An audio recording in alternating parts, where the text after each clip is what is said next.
आज घरामध्ये नुसता मच्छीचा घमघमाट सुटला आहे। तुम्ही ओळखलात का कोणता मासा आहे हा, कोणती मच्छी आहे ही, कशी बनवली आहे, काय बनवलं आहे, सगळं सांगते। स्वागत आहे तुमचं आपल्या रायगड कट्टा चॅनलमध्ये। तर चला, हे बघा मी इथे बांगडा मच्छी आणलेली आहे आणि अशी मी कटिंग करूनच आणलेली आहे। तर हे बघा असं पॅकेट बनवलं आहे। आज बांगड्याचं भरीत बनवणार आहे मी। तर हे बघा अशा प्रकारे एक साईडला पॅकेट बनवलं आहे आणि एका साईडला अशा खाचा पाडून घेतल्यात आणि हा जो डोक्याकडचा हा जो पोटाकडचा भाग आहे त्यातली सगळी घाण मी बाहेर काढली आहे। तर अशा पद्धतीने मी साफ केलं, खाचा पाडून घेतल्यात, पॅकेट बनवलं भरीत बनवण्यासाठी आणि त्यानंतर 2 ते 3 वेळा स्वच्छ पाण्याने धुवून घेतलेत। हा दुसरा आपला बांगडा आहे, त्यालाही मी अशाच प्रकारे खाचा पाडल्यात, एक साईडला पॅकेट केलं आणि तशाच पद्धतीने डोक्याकडच्या भागाने सगळी साफ करून घेतलंय, घाण काढून घेतली आणि स्वच्छ पाण्याने धुवून घेतलेत। तर इथे आपले दोन्ही बांगडे फ्राय करण्यासाठी किंवा भरीत बनवण्यासाठी तयार आहेत। तर आता आपण पुढची तयारी करून घेऊया। आता हे भरीत बनवण्यासाठी आपल्याला वाटण वाटायचं आहे। त्यासाठी मी एक सुक्या खोबऱ्याची वाटी बारीक असे तुकडे करून घेतले, थोडीशी कोथिंबीर, 7-8 लसणाच्या पाकळ्या, एक हिरवी मिरची आणि छोटासा आल्याचा तुकडा घेतलेला आहे। तर आता हे सगळं साहित्य मिक्सरमधून आपल्याला वाटून घ्यायचं आहे, पाणी न वापरता वाटण करायचं आहे। तर हे बघा मी अशा पद्धतीने वाटण वाटून घेतलं इथे आणि हे वाटण वाटताना मी पाणी नाही वापरलेलं, त्यामुळे हे बघा असं थोडंसं दरदरीतच हे वाटण होतं। तर आता आपले मासे तयार आहेत, वाटण तयार आहे। तर आता आपण हे स्टफिंग करायला घेऊया। तर आपण हे जे वाटण वाटलंय त्यात आधी मसाले घालायचे आहेत। तर सगळ्यात आधी मी हळद टाकते, त्यानंतर धणा पावडर, मग आपण टाकूया नेहमीचा आपला आगरी मसाला। तर हे मी 2 चमचे टाकते। त्यानंतर काश्मीरी लाल मिरची पावडर मी टाकली आहे, थोडंसं गरम मसाला मी इथे टाकते आणि चवीपुरतं मीठ।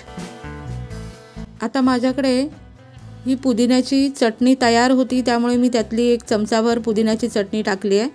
तर ऑप्शनल आहे ते, तुमच्याकडे असेल तयार तर तुम्ही घेऊ शकता, नसेल तर नाही टाकली तरी देखील चालेल। त्यानंतर हे सगळे मसाले ह्या वाटणात मिक्स करून घेतले। तर आता आपलं वाटण तयार आहे। तर चला आता आपण हे वाटण किंवा हे भरीत आपण बनवूया। तर हे दोन्ही बांगड्यांमध्ये अशा पद्धतीने भरून घ्यायचं आहे। तर ही खाच मी पहिल्यांदा भरते, तर ह्या खाचेमध्ये हे वाटण भरते। हे बघा पूर्ण भरायचं आहे, आतमध्ये टाकायचं आहे पूर्ण। त्यानंतर ह्या खाचा ज्या आहेत तर या खाचांमध्ये पण जेवढं मावेल तेवढं थोडं थोडं आपण भरून घ्यायचं आहे हे वाटण। खूप छान टेस्टी लागतं हे भरीत।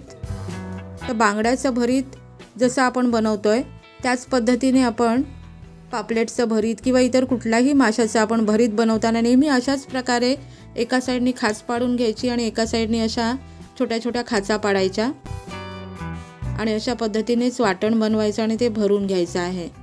तर हे बघा आता मी खाचा पण भरल्यात आणि त्यानंतर पोटाकडचा जो भाग आहे तर त्याच्यामध्ये पण आपण वाटण हे भरायचं आहे, व्यवस्थित भरून घ्यायचं सगळ्या बाजूने। हे बघा तर आता मी हा बांगडा माझा भरून झाला आहे, हे बघा दाखवते मी तुम्हाला। हे बघा हे खाच, या छोट्या छोट्या खाचा पोटाकडच्या भागाने पण भरलेला आहे।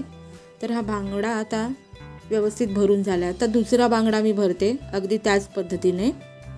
तर हा मी दुसरा बांगडा भरते तोपर्यंत तुम्हा सगळ्यांना एक छोटीशी विनंती की तुम्ही जर आपल्या रायगड कट्टा चॅनलवरती नवीन असाल किंवा गडबडीत जर अजूनपर्यंत आपल्या चॅनलला सबस्क्राईब करायचं तुमच्याकडून राहून गेलं असेल तर या व्हिडिओच्या खाली हे जे सबस्क्राईबचं बटन आहे आणि बेल आहे ती दाबा।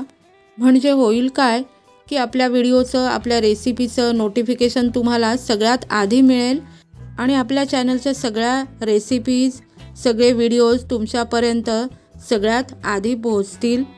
तर चला, ज्यांनी सबस्क्राईबचं बटन दाबलं नसेल त्यांनी पटकन सबस्क्राईबचं बटन दाबा। सबस्क्राईबचं बटन दाबणं हे फ्री आहे, त्यासाठी कुठलाही चार्ज नाही। तर इथे आपलं जे सारण होतं ते परफेक्ट प्रमाणात तयार झालं होतं। तर आता आपले दोन्ही बांगडे भरून तयार आहेत। आता बांगडे तर भरलेत, पण वरून आपल्याला मसाले पुन्हा लावावे लागतील फ्राय करण्यासाठी। तर त्यासाठी सगळ्यात आधी मी इथे थोडंसं कोकम पाणी टाकलं आहे। कोकम पाण्याच्या ऐवजी तुम्ही लिंब पण पिळू शकता। त्यानंतर आलं लसूण पेस्ट टाकली, पुदिन्याची चटणी पुन्हा मी टाकते।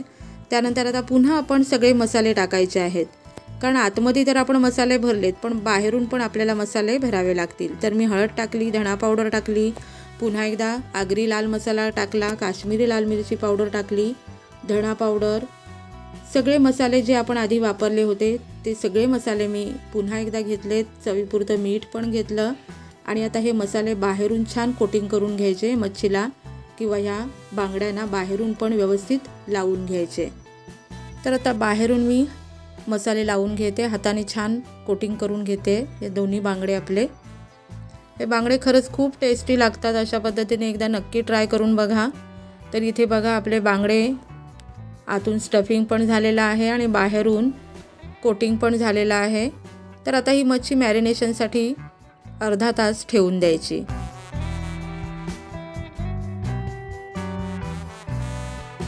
आता अर्धा तासांनी बघा मच्छी आपली छान मॅरिनेशन झालेली आहे। मसाले बघा छान त्याला कोट झालेले आहेत, कलर पण बघा किती छान दिसतोय मसाल्यांचा। तर आता आपण फ्राय करून घेऊया। त्यासाठी तव्यामध्ये मी तेल गरम करून घेतलं आणि हिंग आणि लसणाची फोडणी देते। त्यानंतर आता हे एक एक आपल्याला बांगडे ठेवायचे आहेत फ्राय करण्यासाठी। तर हा एक बांगडा मी इथे तव्यामध्ये ठेवते। तर इथे दोन्ही बांगडे मी ठेवलेले आहेत। आता दोन्ही साइडनी व्यवस्थित हे फ्राय करून घ्यायचे। हे बघा आलटून पलटून थोड्या वेळाने पलटून घ्यायचे आणि दुसऱ्या साइडनी पण आता हे व्यवस्थित फ्राय करून घ्यायचे। मसाला बिलकुल आपला निघणार नाही, कारण व्यवस्थित मॅरिनेशन झालेले आहेत दोन्ही बांगडे। मसाले छान त्यांना चिकटलेले आहेत। तर हे बघा दोन्ही बाजूनी मी बांगडे व्यवस्थित फ्राय करून घेतलेत। आता गॅस मी बंद केलाय। तर हे बांगडे आपले बांगड्याचं भरीत आपलं तयार आहे किंवा हे बांगडा फ्राय तयार आहे।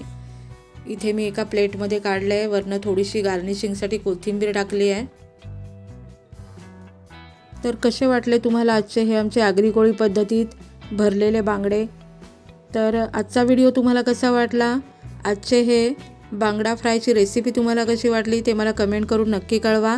व्हिडिओ आवडला असेल तर व्हिडिओला लाईक शेअर करा आणि अशाच छान छान आगरी कोळी रेसिपीज पाहण्यासाठी, व्हिडिओज पाहण्यासाठी आपल्या रायगड कट्टा चॅनलला सबस्क्राईब करा।